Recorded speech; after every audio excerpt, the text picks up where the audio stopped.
You could simplify economics to this. Prices fall to the marginal cost of production. We trade with each other all over the world. That's economics. I co-founded a venture capital company called Ego Death Capital that invests in Bitcoin companies or Bitcoin layer 2 and 3 solutions. All right, perfect. So, welcome back to Proof of Words Pod, everybody. I am, of course, as always, your humble host, Pat. Today with me, we have Jeff Booth of Ego Death Capital. So tell me, before we jump into the Bitcoin and maybe some of the companies that you're invested in, tell me a little bit more about this book that you've written. What is the current situation that the world is finding itself in right now? Yeah, the natural state of the market, of the free market, is deflation. And you know how you just nodded your head, and everybody nods their head when I say that, and it makes perfect sense. So it makes sense, but I'm really interested to hear why that is the case, because what the experts always tell us is the exact opposite. The natural state of the market is inflation, right? Yeah. So that's why this is such a hard thing for people to wrap their heads around. They have to unlearn what they always thought they knew. And then they don't even want to look in economics because they're scared to look in economics because the smart people are in economics. And the truth is most of economics is a lie to be able to hide what I just said. So the natural state of the market is deflation. And you should know this really easily because you only use things that give you more value. And entrepreneurs try to solve that value. So how could it be that could increase prices?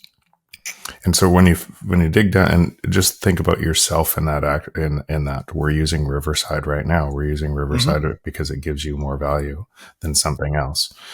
If they increased their prices 10 times tomorrow, you would use something else. If Google increased their prices by $5 a click, you'd use something else.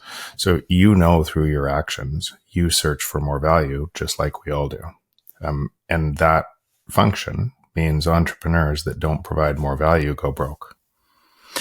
So that would naturally, if we didn't live in a monetary system that stole that productivity, would make all prices go lower over time. Essentially, the productivity that should flow to society in the form of lower prices through the free market would just happen naturally, and all people on the planet Earth would get richer by that.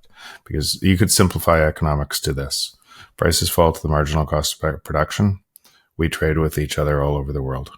That's economics. So, I feel like I know the answer and where this is going, but what is inhibiting that? That just sounds so fundamentally self-evident, but why is the world why doesn't it work that way?